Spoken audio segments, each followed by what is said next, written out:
ओम गणेशाय नमः। नमस्कार, मैं अविनाश सिंह। आज हम बात कर रहे हैं कुछ अन्य कुंडली में बनने वाले योगों के विषय में। यह योग सामान्यतः सामान्य कुंडलियों में तो नहीं बनते हैं। कुछ बड़े उत्तम योग हैं और कुछ सर्वोत्तम हैं और कुछ अच्छे योग नहीं भी हैं। इन 3 योगों में से जिनका नाम मैंने यहाँ लिखा हुआ है, चाप योग, अर्धचंद्र योग, चक्र योग, इनमें से 2 अच्छे हैं। क्या क्या अच्छा है?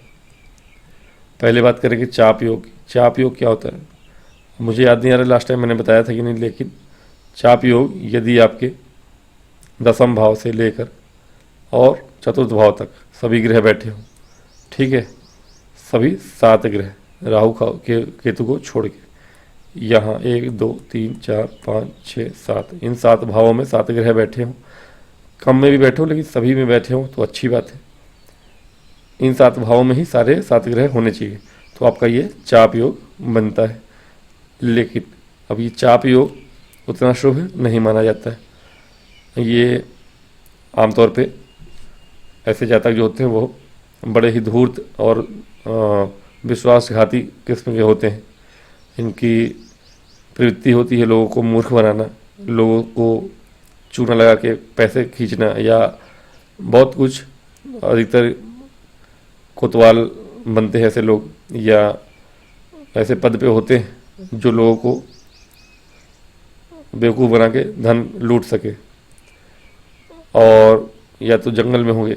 आज के युग में देखिए बहुत से हमारे अधिकारी भी हैं, कंट्रोवर्शियल हो जाएगा मैं बोलूँगा तो नहीं, लेकिन हाँ, जो करप्शन है हमारे देश में वो ऐसे योग वाले लोगों की वजह से होता है।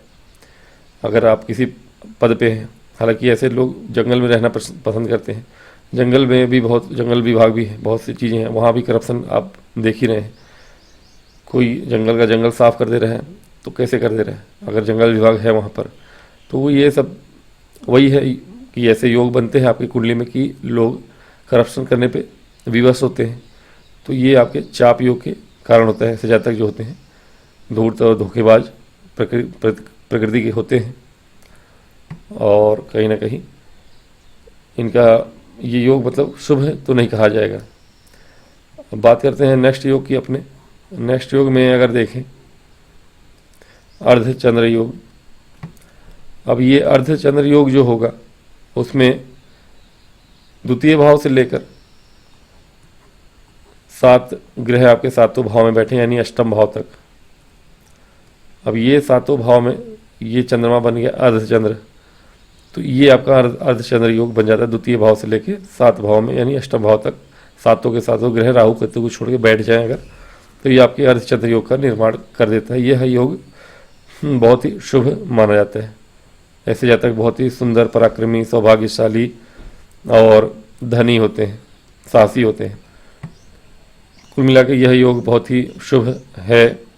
ऐसे जातक जो होते हैं उच्च पदों पे आसीन होते हैं, सरकार के साथ या सरकार में ही काम करते हैं, सरकार के पद पे ही आसीन होते हैं, उच्च पदों पे, और सारे सुख सुविधाएं इनके पास होती हैं। मंत्री के पद तक या उससे भी ऊपर के पद तक, राज्यपाल या आज के युग में आप कह लीजिए सर्वोच्च पद तक भी प्राप्ति हो सकती है ऐसे जातकों की। बहुत ही शुभ योग माना जाता है। और अब बात करते हैं तीसरे योग की। तीसरा योग इससे भी शुभ है, चक्र योग जो है। चक्र योग आपके अगर देखिए विषम, जो आपके विषम राशियां हैं, लग्न में हो, 3rd हाउस में, एक मतलब लग्न में नहीं, 1 नंबर से शुरू करेंगे तो 1 नंबर में कोई बैठा है, 3 नंबर बैठे हैं, 5 नंबर, 7 नंबर, 9 नंबर, 11 नंबर, विषम राशियों में सभी 7 ग्रह अगर बैठे हों, तो ये आपको फिर ये आपके पूरी दुनिया पे राज करने वाला योग बन जाता है। डोनाल्ड ट्रंप जैसे लोगों के मतलब कि पूरे विश्व पे मेरा ही अधिकार है, ऐसे चीज़ें आपके सामने आती हैं कि आप चक्रवर्ती सम्राट हैं, राजा हैं, ऐसे आप के योग हो जाते हैं। मंत्री और सेनापति नहीं, आप स्वयं राजा ही होते हैं।